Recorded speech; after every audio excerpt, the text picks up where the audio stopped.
So I'm here in Manila, Philippines, and it's pretty cool. I arrived last night. My flight was delayed by like 4 hours, so I arrived like literally, 12:15 in the morning. But luckily my hostel was pretty cool. The room is boiling. It's got like some heater in my room, and it's like fucking 35 degrees. But I've set my mosquito net up, which I tried at Ikanabulu hostel in Kota Kinabalu yesterday, the first time, trying my mosquito net, which was good.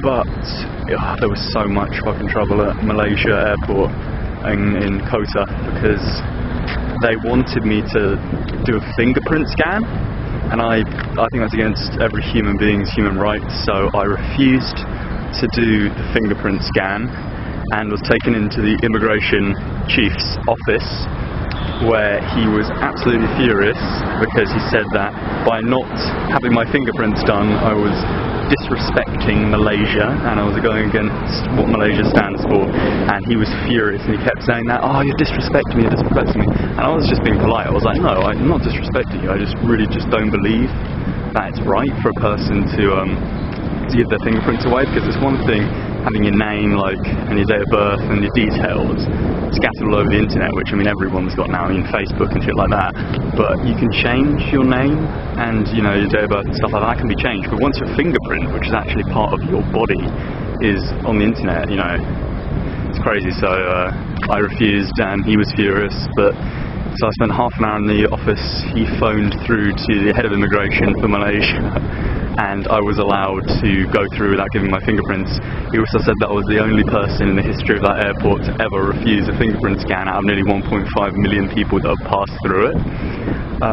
So as I was leaving that office, they all were shouting, never come back to Malaysia, we don't want you in Malaysia. And he said that when you next come back to Malaysia, if you do, you'll be taken straight into the immigration office wherever you land, basically, and there'll be trouble, which is unfortunate considering that 6 of my flights are booked through Malaysia. Sri Lanka in October, there and back, Kuala Lumpur to Indonesia, and I got to pass through for like 2 weeks on my way to Australia and Singapore. So yeah, that's going to be interesting. But the thing I'm worried about now actually is whether or not I have to have fingerprint scans, because that's honestly the first airport I've ever passed through where, and it's not even a particular big airport, where you have to give your fingerprint scans. Manila was fine, which I did last night, and then actually at Manila Fortress, Santiago Fort, it's like they've converted it into a park, which is really sweet. So you can just wander around it, and there's a golf course here, which is pretty cool. So yeah, just literally just woken up about a couple of hours ago because my flight arrived so late.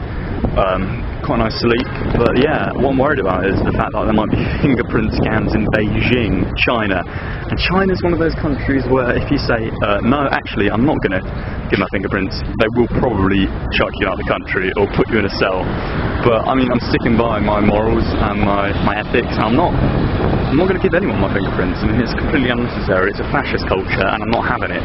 So even in China, if they say, oh, we need your fingerprints, tough luck, they're not going to get them. So yeah, but Manila's great. It's one of the biggest cities I think I've ever been to. 32 million people. The statistic says 25, but all locals says 32 because there's quite a lot of poverty and shanty towns and stuff like that. And to be honest, there's not much to do in Manila. So tomorrow afternoon, my last night in Manila is tonight. Tomorrow afternoon I'm flying to Borneo, which is it's got the Chocolate Hills, which is one of the 7 environmental wonders of the world, which is going to be great. And then on to Cebu, Mobile to do some snorkeling. The beaches there are great. And yeah, Cebu is supposedly worse than Manila. Got a lot of poverty and roughness, but I'm only there one night, and then I'm flying back to Manila and on to Beijing the same day. So that should be good. So yeah, basically that is what I've got to say. When I arrive in Beijing, I'll probably end up uploading this there, so it's going to be a little bit out of sync because the internet's not too good, and I'm not sure whether the Wi-Fi is actually working in my hostel. So yeah, pretty peaceful. I think that's what I've got to say. That immigration thing was hilarious. I really regret not recording it on my phone, because I recorded these guys trying to sell me some hashish and coke and heroin in Varanasi, which I still need to upload. But I wish I recorded that immigration conversation because it was great. They were furious. I mean, Malaysia was my favourite country up until that point, and the thing is, in each country, the type of people that put themselves forward to become immigration chiefs, they're all like, you know, the equivalent of BNP England, you know, ultra nationalists, hence why they're doing the job in the first place, and they're all just nutters and idiots. So I hope there's not fingerprint scan in Beijing. So yeah, peace out. That's what I've got to say. I'll try and upload this as quick as I can. There might be a few days out of sync, but yeah, bye.